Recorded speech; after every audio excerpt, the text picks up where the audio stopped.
Every country on earth at the moment is reforming public education. There are two reasons for it. The first of them is economic. People are trying to work out, how do we educate our children to take their place in the economies of the 21st century? How do we do that, given that we can't anticipate what the economy will look like at the end of next week, as the recent turmoil is demonstrating? How do we do that? The second, though, is cultural. Every country on earth is trying to figure out, how do we educate our children so they have a sense of cultural identity and so that we can pass on the cultural genes of our communities while being part of the process of globalization. How do we square that circle? The problem is they're trying to meet the future by doing what they did in the past. And on the way, they're alienating millions of kids who don't see any purpose in going to school. When we went to school, we were kept there with a story, which was if you worked hard and did well and got a college degree, you would have a job. Our kids don't believe that. And they're right not to, by the way. You're better having a degree than not, but it's not a guarantee anymore. And particularly not if the route to it marginalizes most of the things that you think are important about yourself. Some people say we have to raise standards as if this is a breakthrough. You know, like, really, yes, we should. Why would you lower them?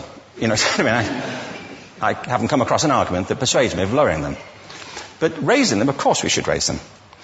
The problem is that the current system of education was designed and conceived and structured for a different age. It was conceived in the intellectual culture of the Enlightenment and in the economic circumstances of the Industrial Revolution. Before the middle of the 19th century, there were no systems of public education. Not really. I mean, you could get educated by Jesuits, you know, if you had the money.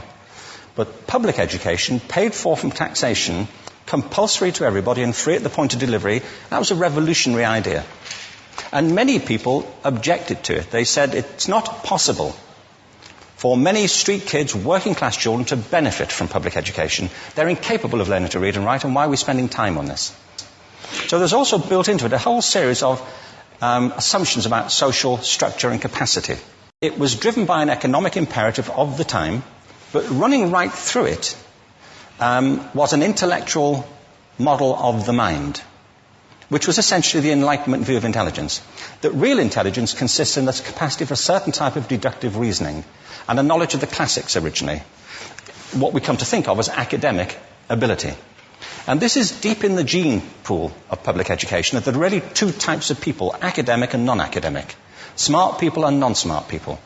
And the consequence of that is that many brilliant people think they're not, because they've been judged against this particular view of the mind. So we have twin pillars, economic and intellectual. And my view is that this model has caused chaos in many people's lives. It's been great for some. There have been people who have benefited wonderfully from it. But most people have not. Instead, they suffer this. This is the modern epidemic, and it's as misplaced and it's as fictitious. This is the plague of ADHD. Now, this is a map of the incidence of ADHD in America, or prescriptions for ADHD. Don't mistake me here. I don't mean to say there is no such thing as attention deficit disorder. I'm not qualified to say if there is such a thing. I know that a great majority of psychologists and paediatricians think there is such a thing. But it's still a matter of debate. What I do know for a fact is it's not an epidemic. These kids are being medicated as routinely as we had our tonsils taken out. And on the same whimsical basis, and for the same reason, medical fashion. Our children are living in the most intensely stimulating period in the history of the earth. They're being besieged with information and calls for their attention from every platform, computers, from iPhones, from advertising holdings, from hundreds of television channels. And we're penalizing them now for getting distracted. From what? You know, boring stuff. At school, for the most part. It seems to me not a coincidence totally that the incidence of ADHD has risen in parallel with the growth of standardized testing. Now, these kids are being given Ritalin and Adderall and all manner of things, often quite dangerous drugs, to get them focused and calm them down. But according to this, attention deficit disorder increases as you travel east across the country. People start losing interest in Oklahoma.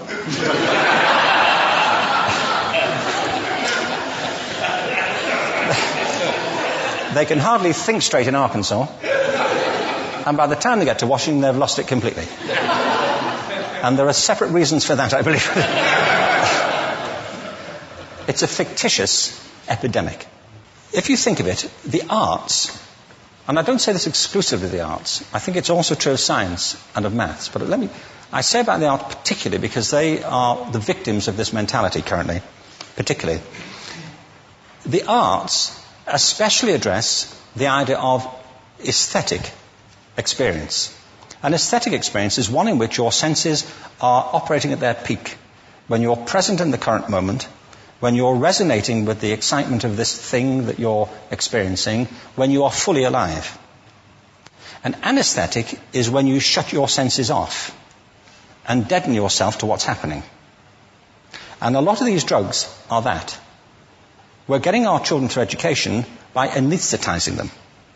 And I think we should be doing the exact opposite. We shouldn't be putting them asleep. We should be waking them up to what they have inside of themselves. But the model we have is this. I believe we have a system of education that is modeled on the interests of industrialism and in the image of it. I'll give you a couple of examples. Schools are still pretty much organized on factory lines, ringing bells, separate facilities, specialized into separate subjects. We still educate children by batches. We put them through the system by age group. Why do we do that? Why is there this assumption that the most important thing kids have in common is how old they are? It's like the most important thing about them is their date of manufacture. You know what I mean? Well, I know kids who are much better than other kids at the same age in different disciplines, or at different times of the day, or better in smaller groups than in large groups, or sometimes they want to be on their own. If you're interested in the model of learning, you don't start from this production line mentality. It's essentially about conformity, and increasingly it's about that as you look at the growth of standardized testing and standardized curricula. And it's about standardization. I believe we've got to go in the exact opposite direction. That's what I mean about changing the paradigm. There was a great study done recently of divergent thinking. Published a couple of years ago. Divergent thinking isn't the same thing as creativity. I define creativity as the process of having original ideas that have value. Divergent thinking isn't a synonym, but it's an essential capacity for creativity. It's the ability to see lots of possible answers to a question, lots of possible ways of interpreting a question, to think what Edward de Bono would probably call laterally, to think not just in linear or convergent ways, to see multiple answers, not one. So, there are tests for this. One kind of cod example would be, people might be asked to say, how many uses can you think of for a paperclip? One of those routine questions. Most people might come up with 10 or 15. People who are good at this might come up with 200. And they do that by saying, well, could the paperclip be 200 foot tall and be made out of foam rubber? Does it have to be a paperclip as we know it, Jim? Now, there are tests for this, and they gave them to 1,500 people. This is in a book called Breakpoint and Beyond. And on the protocol of the test, if you scored above a certain level, you'd be considered to be a genius at divergent thinking. Okay? So my question to you is, what percentage of the people tested, of the 1,500, scored at genius level for divergent thinking? Now, you need to know one more thing about them. These were kindergarten children. So what do you think? What percentage at genius level? 80. 80, okay. 98%. Now, the thing about this was it was a longitudinal study. So they retested the same children 5 years later, age of 8 to 10. What do you think? 50? They retested them again 5 years later, ages 13 to 15. You can see a trend here, can't you? Now, this tells an interesting story, because you could have imagined it going the other way, couldn't you? You start off not being very good, but you get better as you get older. But this shows two things. One is we all have this capacity, and two, it mostly deteriorates. Now, a lot of things have happened to these kids as they've grown up. A lot. But one of the most important things that happened to them, I'm convinced, is that by now they've become educated. They've spent 10 years at school being told there's one answer, it's at the back. And don't look. And don't copy, because that's cheating. I mean, outside schools, that's called collaboration, but inside schools. Now, this isn't because teachers want it this way. It's just because it happens that way. It's because it's in the gene pool of education. We have to think differently about human capacity. We have to get over this old conception of academic, non-academic, abstract, theoretical, vocational, and see it for what it is, a myth. Secondly, we have to recognize that most great learning happens in groups, that collaboration is the stuff of growth.